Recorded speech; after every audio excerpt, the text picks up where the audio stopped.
My name is Trish Morrissey and I'm a visual artist working predominantly with archives, producing performative responses in the form of films and photographs, primarily looking for stories of women in history. And I perform different characters, sometimes from my imagination, sometimes directly from the stories that I discover. When I first visited the Belfast Exposed archive on the invitation of Deirdre Robb, the director, I was really surprised and overwhelmed by the little room in which everything is held. So you enter through sliding doors, and once they're shut, the gallery is then back intact, and you're entombed inside this little room, surrounded by boxes. For the first couple of hours, I was just completely overwhelmed and didn't really know where to start. I came to the archive looking for stories of overlooked women, but I encountered funerals, riots, deaths, but also fun and laughter from the social archive. And I was really curious as to how those elements might work together. I wanted to find some way of bringing together all of these disparate or seemingly disparate moods and elements in the archive. I thought of isolating out the hands from the photographs and thereby creating a sort of choreography of hand gestures, signs and signals across the gallery.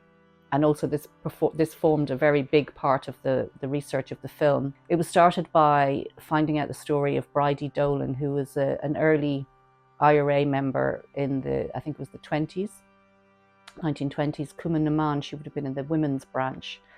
And while moving explosives, she lost her hands and her eyes in an accident. And so she lived for over 30 years without hands and without eyes, blinded and disfigured. And I was just thinking of the idea of how important hands are to living. I mean, it sounds so crass and cliched, but you can do nothing for yourself. So it became a sort of motif within the work, this idea of the democracy of hands in the collection of photographs at Belfast Exposed.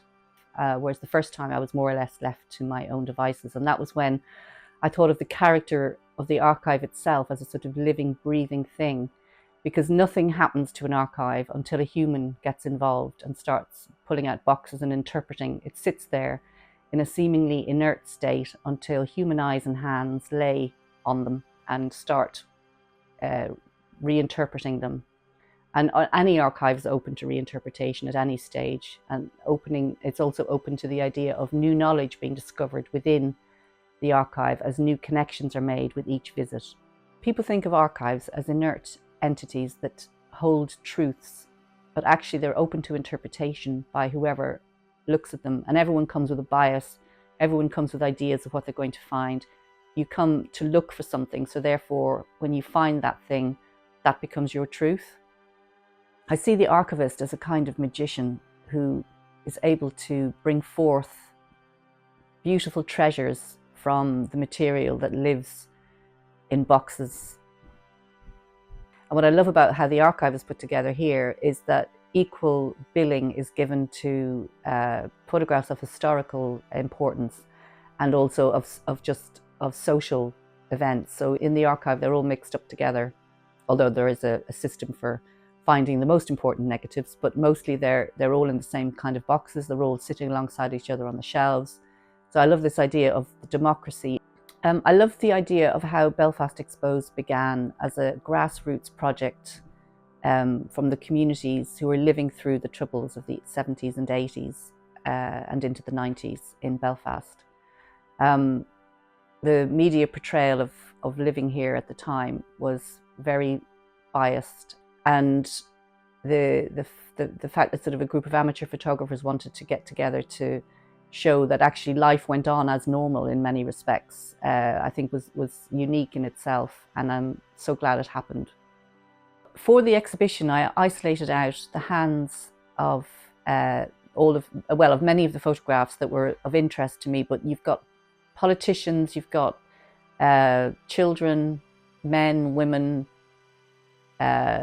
rioters, all within the film and also within the exhibition.